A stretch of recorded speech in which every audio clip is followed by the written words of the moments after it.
Ya, saya langsung lompat ke Nabi Muhammad SAW di Quran surah kedua Al-Baqarah ayat 151 misalnya sampai ke 152. Di 151 itu tentang tugasnya yang 5 itu. Kama arsalna fikum rasulan minkum yatslu alaikum ayatina wa yuzakkikum wa yuallimukumul kitaba wal hikmah wa yuallimukum ma lam takunu ta'lamun.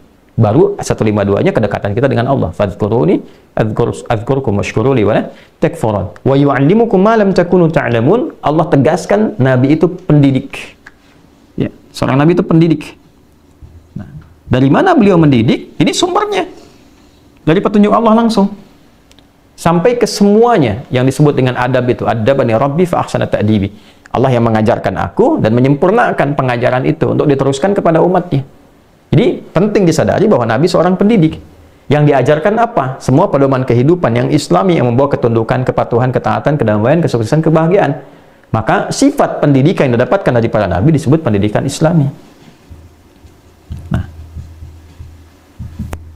apa yang dibangun dari sini? Keyakinan kepada Tuhan yang kuat, yang kokoh. Supaya dengan keyakinan kokoh ini muncul kepatuhan. Dari patuh mau mengamalkan, dari mengamalkan muncul kesuksesan. Begitu runtutannya. Nah, kepatuhan yang dalam tanpa keraguan disebut dengan keimanan. Kepatuhan untuk menunaikan apa yang diimani disebut dengan ketakwaan. Makanya kalau kita bicara iman, itu keyakinan tanpa ragu. Bicara takwa, penunaian, pembuktian dari keimanan untuk menunaikan amal soleh sesuai dengan perintah dari Allah sebagai tanda kepatuhan. Makanya kalau ada iman, setelah itu kemudian ingin takwa, pasti ada amal sebagai bukti keimanan, gambaran dari kepatuhan. Contoh, kemarin kita puasa kan, dibuka dengan iman dulu, amal, baru takwa. Ya ayyuhalladzina amanu, iman dulu. Ya, bagaimana cara membuktikan keimanan? Kutiba alaikumusiyam, puasa. Harus patuh untuk menunaikan puasa. Kalau nggak patuh, nggak beriman kan? Makanya ketika saya beriman, saya tunjukkan dengan puasa. Saya patuh kepada Tuhan, pada Allah. Kama kutiba alal ladzina min qablikum, baru dapat apa? Taqwa la'allakum tattaqun. Nah, jadi kalau orang sudah beriman, yakin tanpa ragu, tunjukkan itu dengan patuh, taat, ini silmi ini, patuh, taat, kuat, baru muncul hasil dari situ. Apa hasilnya? Ya, diberikan pengetahuan untuk membimbing bagian tubuh kita untuk bersikap, macam muncullah karakter kinerja. Sikap-sikap dari ujung kepala sampai ujung kaki, dibimbing bagaimana mata memandang, ya, bagaimana telinga mendengar, lisan bicara sampai ke ujung kaki. Sampai nanti bentuk-bentuk pekerjaan ini disesuaikan dengan hajatnya. Dibawa ke dunia pengetahuan, belajar. Bagaimana dari ujung kepala sampai ujung kaki belajar dengan benar. Dibawa ke rumah tangga, jadi apa? Jadi anak, jadi suami, istri, ayah, ibu, kakek, nenek. Maka ujung kepala sampai ujung kaki dididik, jadi ilmunya dikerjakan. Nah, hasil bentukan perilaku dari nilai-nilai tadi disebut dengan akhlak namanya. Maka ketemulah di situ iman, ya, plus takwa, plus akhlak. Nah, gitu. Bersyukurnya kita, ya, nggak pernah ada pertentangan dari nilai-nilai agama, keislaman, apalagi pendidikan Islami, dengan nilai-nilai kebangsaan, kenegaraan. Karena tujuan pendidikan, ya, yang diterapkan di negara kesatuan Republik Indonesia pun itu membentuk karakteristik iman, takwa, dan akhlak. Gitu. Coba teman-teman lihat deh. Di Undang-Undang Sisdiknas nomor 20 tahun 2003. Diakses sekarang. Googling ya, Undang-Undang Sisdiknas tahun 2020 tahun 2003, nomor 20 tahun 2003. Coba lihat. Ya, coba klik sekarang, klik Google, cari Google. Undang-Undang Sisdiknas. Nomor 20 tahun 2003. Klik. Kemudian buka pasal menimbang. Coba. Saya sudah riset nih, insya Allah saya sudah riset. Buka pasal menimbang, lihat poin B. A, B. Begitu masuk B. Undang-Undang Dasar tahun 1945 mengamanatkan pada pemerintah untuk mengusahakan satu sistem pendidikan. Berarti kan? Yang meningkatkan keimanan dan ketakwaan pada Tuhan Yang Maha Esa serta akhlak mulia. Iman ada, akhlak ada, takwa ada. Tuh. Jadi nggak pernah bertentangan. Jadi pendidikan Islami itu tidak akan pernah mungkin bertentangan dengan kurikulum-kurikulum pendidikan, ya, yang secara konseptual diterapkan kemudian di negara kesatuan Republik Indonesia. Karena value-nya sama, nilai yang dihasilkan sama. Ya. Dan negara ini bukan negara agama, tapi spirit kebangsaan dan kenegaraannya dibangun dengan nilai-nilai agama. Jadi nggak bisa dilepaskan. Di dasar pertamanya aja ketuhanan yang Maha Esa, Pancasila kan?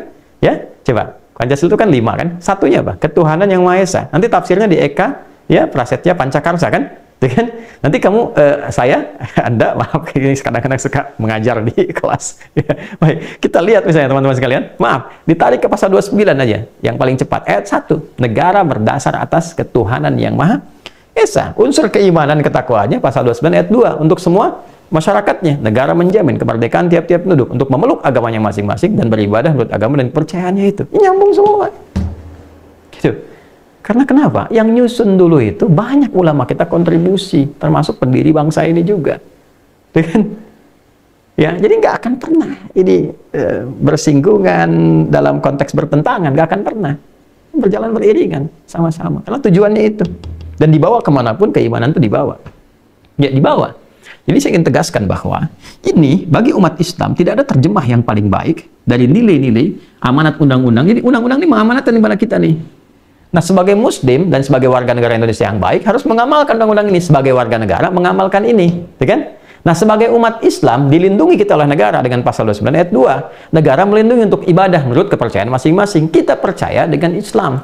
Ya kan? Sumbernya dari mana? Dari Quran, dari hadis. Jadi ketika kita mempelajari pendidikan keislaman, itu saat yang bersamaan sedang menjadi warga negara yang baik. Muslim yang baik, warga negara yang baik. Dan nggak akan pernah hasilnya bertentangan. Karena value yang diajarkan ini dapat diterapkan dimanapun. Jadi apapun, sepanjang basicnya benar, diambil dari Quran, dari hadis, kita praktekkan, basicnya benar, itu diterapkan dimanapun, pasti akan menjadi solusi dari semua perjalanan kehidupan yang dilalui. Jadi apapun dia. Ya, karena yang Islam tawarkan di sini, selain aspek keimanan itu, ya, kalau udah masuk ke aspek muamalah, kalau sudah iman, ibadah kan personal sifatnya. Tapi di Islam itu nggak bisa dipisahkan. Integrasi hasil dari iman dan ibadah melahirkan muamalah. Gitu. Ya, di iman kan ada kepercayaan yang kokoh. Ya, di ibadah ada pembuktian. Nah, di ibadah ini kan konsepnya masing-masing. Dan datanglah Islam menerangkan, lakum dinukum waliyadin. Ya sudah, hormati yang lain silahkan. Tapi orang Islam gak usah ikut-ikutan. Sholat ya sholat di masjid, jangan ke tempat ibadah lain. Ya kan?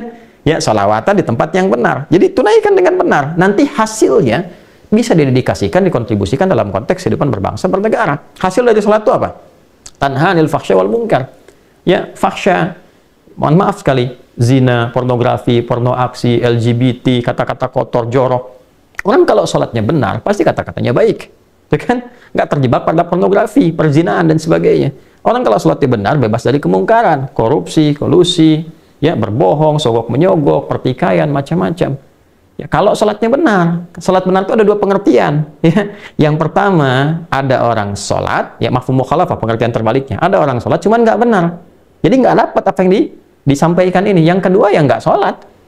Ya. Sebab ada orang sholat, dikecam oleh Quran. Fawailul lil musallin di surat Al-Ma'un. Celaka orang sholat, celaka tuh orang tuh, lebih celaka daripada yang nggak sholat. Yang sholat aja udah celaka, apalagi yang ini. Ya. Siapa orang ini? Yang motif sholatnya salah. Dia ketika salah, orang tuh nanti akan menghukumi sholatnya juga.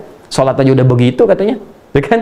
Yang sholat aja begitu, jadi cara berpikir udah salah karena salah menilai. Salah menilai, premisnya salah, menyimpulkannya salah. Sholat aja mencuri, mendingan gak usah sholat sekalian. Tuh, sholatnya yang salah. Padahal cara dia menyimpulkan itu sudah keliru, premisnya sudah salah. Ya, karena cara sholat orang ini salah. Alladzina hum yura'un. Sholatnya untuk pencitraan, ya, tidak benar-benar patuh kepada Tuhan, bukan untuk pembuktian iman. Ya, itu problem. Sahun, karena itu lalai, disebut orang lalai. Jadi yang nggak sholat problem, yang sholatnya salah itu problem. Bagaimana cara sholat yang benar? Ini kan ada ilmunya. Karena itu coba lihat, Allah memberikan pembuktian yang nyata dengan menurunkan risalah. Ini bukan di tempat yang maju, bukan di Romawi, bukan di Persia yang sudah maju, tapi di tempat titik nadir yang paling dalam, yang semua akumulasi keburukan ada di situ. Maka disebut dengan jahiliyah. Pencuri, pezina, pemabuk, khatam semua, penipu, khatam semua. Tapi apa yang terjadi? Ketika diturunkan risalah ini dan diajarkan lewat pengajaran, dan pertama praktek ibadahnya sholat, apa yang terjadi? Maka merubah keadaan jahiliyah jadi khairu ummah. Yang paling dermawan ada di situ, yang paling jujur ada di situ, paling sabar ada yang di situ. Ya, yang paling dahsyat apa? Pendidikan yang disampaikan dari nilai keislaman ini, yang tadinya 40 orang, pas Mekah, sabiqun al-awwalun, menghasilkan 12.000 orang. 12.000 ini merubah keadaan terbelakang Yathrib menjadi suasana kota yang mencerahkan, Al-Madinah Al-Munawwarah. Ya. Kemudian dari 12.000 ini menyeluruh dunia. Menyebar kemanapun, dunianya terbuka, jadi maju dan baik. Jujur terhadap sejarah. Jujur terhadap sejarah. Dengan cara baca yang benar. Coba silahkan buka. Teliti dengan baik. Bagaimana sebelum Nabi diutus? Dunia seperti apa? Bagaimana berubah jahiliyah jadi khairu ummah ketika ke Madinah? Silahkan jujur dengan baik. Dibawa ke Persia, Persianya maju. Dan keadilan merata, keadilan sosial pada masa itu merata sekali. Ya, nggak ada yang tertindas seperti zaman Persia. Di Romawi juga begitu. Silahkan dibawa ke Eropa, ke Iberia, Portugal, Spanyol dan sekitarannya, ke Sevilla dan seterusnya. Maju 7 abad jadi maju. Banyak orang belajar. Ke Fes, ke Maroko, ke Maghrib, ke Khairawan, Tunisia, ke Afrika Utara. Afrika Utara jadi provinsi, ke Yaman maju. Termasuk ke Nusantara. Ketika Majapahit sedang mundur kan, coba lihat karena pertikaian di dalam dan sebagainya, dan nilai-nilai keislaman datang, memberikan kesamaan, menghapus kemudian nilai-nilai kasta yang membedakan satu dengan yang lainnya, dibuat semua berkeadilan, sejahtera semuanya. Maka muncullah kemudian kesultanan yang di-backup oleh sunan-sunan, muncul semua, menyatu. Dan mereka kemudian dengan kesadaran tinggi menyatu menjadi negara kesatuan Republik Indonesia. Dulu maju, semuanya maju. Kapan? Saat semua punya kesadaran ini. Makanya di awal kemerdekaan kita, kita menemukan pancaran dan percikan-percikan pendidikan Islam pada tokoh-tokoh kita dulu. Coba lihat, Perdana Menteri pertama siapa? Buya Muhammad Nasr. Ya, bagaimana beliau menjabat sampai kemudian selesai? Tidak pernah meninggalkan apapun, harta tidak ada, cuma bawa sepeda. Isinya berjualan bahkan untuk menyambung hidup. Ya, apa yang dipraktikkan? Kejujuran, dedikasi yang tinggi, kecintaan kepada bangsa. Itu praktek ini. Kiai Haji Agus Salim, berapa ilmunya, berapa kepakarannya, dedikasinya total. Ya, bagaimana membawa diplomasi keluar, sampai terkenal kan waktu itu di Britania dan seterusnya. Ya, siapa lagi? Coba keluarkan semua tokoh-tokoh zaman dulu. Memberikan yang terbaik untuk bangsanya, untuk negaranya. Karena apa? Karena pendidikan dari agamanya. Ini.